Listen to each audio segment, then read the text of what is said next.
Atenção! Começa agora uma teleaula de Física do Ensino Médio. Você vai assistir a teleaula de número 44. Bons estudos!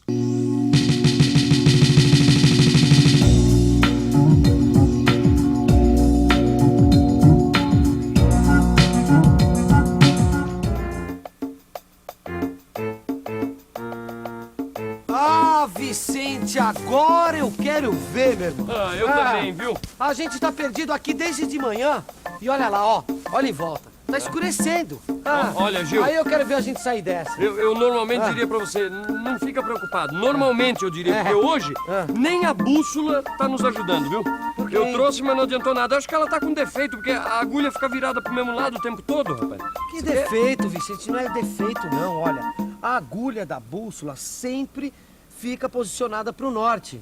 Porque a partir daí é que você se orienta em outras direções, Mas entendeu? como? Agora, isso quando a gente tem um mapa. Quando tem um mapa. A gente não trouxe o mapa, Certo, então... aí não adianta nada. Exatamente. Agora, por que fica sempre apontando pro norte, hein? Olha, porque, olha, a agulha da bússola é um ímã.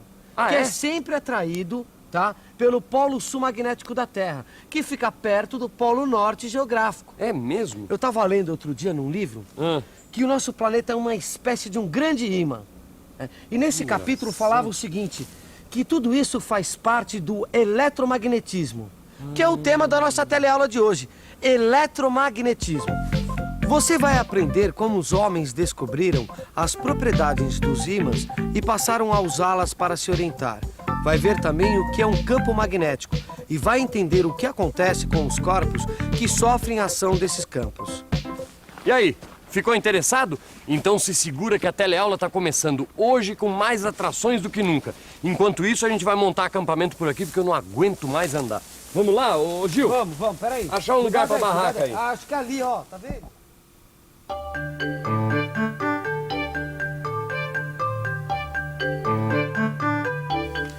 Equipes de resgate continuam à procura dos 2 excursionistas que se perderam na mata. Segundo informações, um deles levava uma bússola, mas nenhum mapa. Puxa vida, coitado desses 2. Só com uma bússola no meio da mata, será que eles não sabiam que sem mapa a bússola não adianta nada? Bom, mas isso até que é engraçado, não é? Você sabia que a bússola foi inventada há mais de 1000 anos pelos chineses e até hoje tem gente que não sabe como usar direito?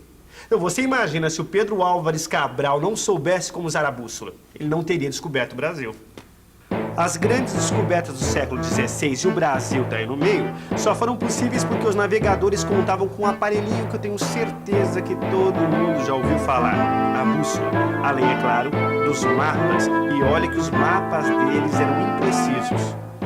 Mas os navegadores do século XVI não foram os únicos que fizeram descobertas com a ajuda da bússola. Os cientistas também fizeram uso dela. Já no século XIX, um físico dinamarquês chamado Hans Ørsted descobriu, com a ajuda da bússola, que a eletricidade e o magnetismo eram diferentes aspectos do mesmo fenômeno, o eletromagnetismo. Eletromagnetismo, eu sabia.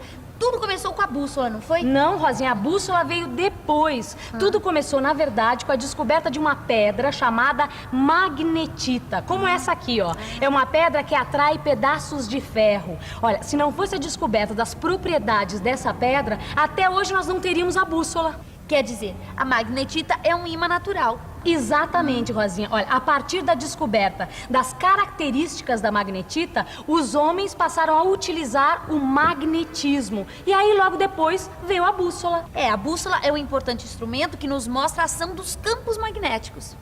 Isso mesmo, Rosinha. Observa o que acontece quando eu passo essa magnetita ao redor dessa bússola. Olha só. Ela nos mostra que o ímã cria um campo magnético que altera o espaço à sua volta. Gil. Mas no nosso caso, essa bússola aqui não mostrou nada, viu? Que isso, Vicente? A culpa não é da bússola. Não é. Não, o problema é que a gente não trouxe mapa. Pois é, isso não é nada. Ó, fica calmo. A gente vai dar uma bela descansada agora. Daqui a pouco a gente continua a nossa caminhada e em algum lugar a gente vai ter que chegar, meu. Vamos chegar. Se depender da bússola, a gente vai chegar no Polo Norte. Isso que vai ser. Calma, Vicente. Olha, vamos aproveitar que a gente tá aqui e vamos entender o que é eletromagnetismo. Você sabe que essa agulha aqui é um ímã artificial, né? Artificial? Olha, alguns elementos chamados materiais ferromagnéticos se tornam ímãs quando ficam em contato com outros ímãs. Olha. É o que a gente chama de imantação. Sei. Em alguns casos, a imantação pode ser permanente ou não. Tá entendendo? Ah, interessante, hein? Bom, essa bússola acho que ainda vai servir para alguma coisa, né? Mas escuta, voltando ao assunto, a imantação produz ímãs artificiais, não é isso? É isso. E os ímãs naturais, como é que eles surgem? Os ímãs naturais surgiram há milhares de anos, porque a Terra é um grande ímã, lembras? Como todo ímã, ela cria em torno de si um campo magnético. E foi a ação desse campo magnético combinada com as altas temperaturas e com o posterior resfriamento do planeta que acabaram criando os ímãs naturais. Sabe, Rosinha, o processo de imantação ainda tem uns segredos a serem desvendados, mas a física já avançou bastante no estudo de um dos principais capítulos do eletromagnetismo, aquele que fala dos campos magnéticos. E a primeira coisa é a gente ter uma ideia da forma do campo magnético. Ué, mas Stella, mas é possível a gente ter a ideia da forma do campo magnético? Parece uma coisa abstrata, né? E é abstrato, mas a gente pode ter uma ideia da forma do campo magnético a partir das linhas de indução magnética, que são geradas pelo ímã que cria o campo magnético. Você quer ver? Olha só, vamos pegar essa folha de papel, vamos pegar esse ímã, né? Nós vamos colocar essa folha de papel em cima desse ímã, certo, Rosinha? Aí nós vamos pegar essa limalha de ferro, que é um material que sofre a atração do ímã. Ó, você tá vendo o que acontece? A limalha sofre a ação do campo magnético, Rosinha, certo? Dando uma ideia da forma do campo. Que legal, Maristela! Dá mesmo pra ter ideia da forma do campo magnético. É, mas tem uma coisa que nós precisamos lembrar, Rosinha. O papel, ele só tem 2 dimensões. Por isso, com a limalha, nós só temos uma ideia da atuação do campo no plano. Só que o campo magnético, ele atua em todo o espaço. E dá pra observar esse fato? Claro, Rosinha, além de atuar sobre a limalha que está no papel, ele atua fora do papel, em todo o espaço à sua volta. Olha, dá uma olhada no que acontece com a agulha dessa bússola. Ó, passa ela perto do ímã. Deixa eu ver, ó.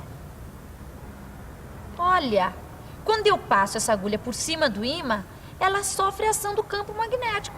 Uma prova de que ele está atuando também no espaço. Você já tem uma ideia da configuração de um campo magnético. Mas para entender mesmo o que é esse negócio, você precisa saber interpretar matematicamente os campos magnéticos. A gente precisa definir o vetor campo magnético, que mostra como o campo magnético atua em cada ponto do espaço. Não adianta torcer o nariz, não.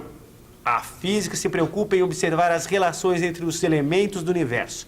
E o melhor jeito de mostrar como essas relações acontecem é através da matemática. Se segura aí. Eu aposto que você vai entender tudinho. E depois, você já sabe, tire as suas dúvidas, aprofunde seus conhecimentos no seu livro. Ele é fundamental para você captar tudo sobre eletromagnetismo. É, Gil. Nós estamos num mato sem cachorro, viu? Vamos ver se pelo menos a gente consegue encontrar um caminho dentro do eletromagnetismo, né?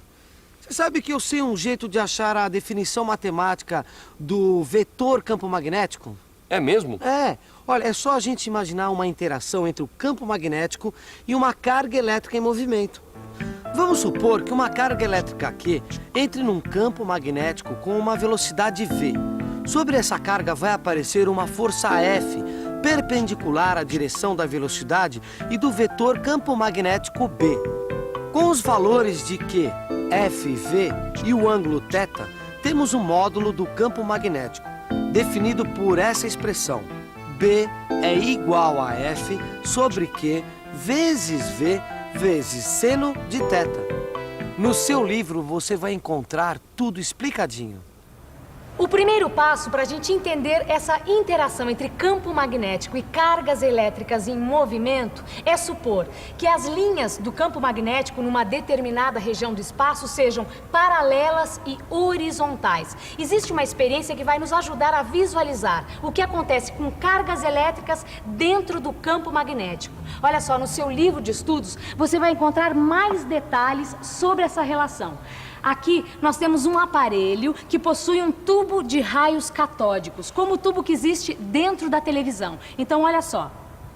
Esse pontinho aqui é o ponto de impacto de um feixe de elétrons contra a tela. Veja o que acontece quando a gente aproxima um ímã. O campo magnético criado pelo ímã faz aparecer uma força que atua sobre o feixe de elétrons. Agora, se nós invertermos a posição do ímã, veja o que acontece. O ponto desce. Enquanto está dentro do campo, o feixe de elétrons, que são cargas em movimento, sofre a ação de uma força. E é a partir dessa força que a gente definiu matematicamente o campo magnético. O sentido dessa força depende do sinal da carga. Na nossa experiência, trata-se de um feixe de elétrons, então as cargas têm sinal negativo. E é muito fácil saber o sentido dessa força. É só usar a regra da mão direita, ou como também é conhecida, regra do tapa. Em outras palavras, a regra da mão direita ou tapa é um método muito simples para verificar a direção e o sentido da força que atua sobre a partícula carregada dentro do campo magnético. E é muito fácil, você quer ver? Olha só, Rosinha, pega este ímã que eu estava usando, enquanto eu vou falando você vai demonstrando, tá legal? Ok. Então, olha só, coloca-se a palma da mão direita no sentido do campo magnético criado pelo ímã. E o polegar na direção e sentido das cargas elétricas, nesse caso, o feixe de elétrons. A direção da força é perpendicular à palma da mão. Se as cargas fossem positivas, ela teria o sentido de um tapa dado com essa mão. Quer dizer, ela sairia da palma da mão. Mas aqui são elétrons, portanto, a força tem sentido oposto, como se entrasse na palma da mão.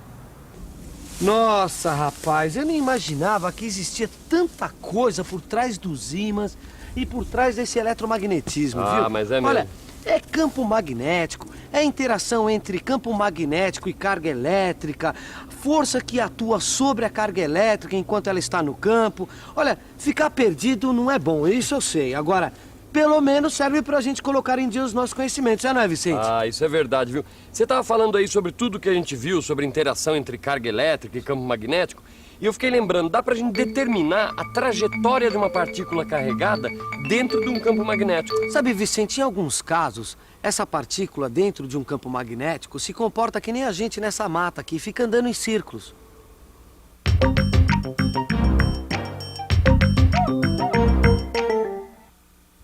Quando uma carga é lançada em direção perpendicular a um campo magnético, a ação da força F será também perpendicular à velocidade v. O resultado dessa associação é uma força centrípeta que faz com que a partícula execute um movimento circular uniforme. E lembre-se, nós estamos estudando a trajetória de uma partícula carregada num campo magnético uniforme. Essa partícula, portanto, descreve uma circunferência dentro do campo magnético. Ai. Bom, agora você deve estar se perguntando, e eu com isso? Para que a gente tem que estudar a trajetória das partículas nos campos magnéticos? Tá bom, ó, então eu explico.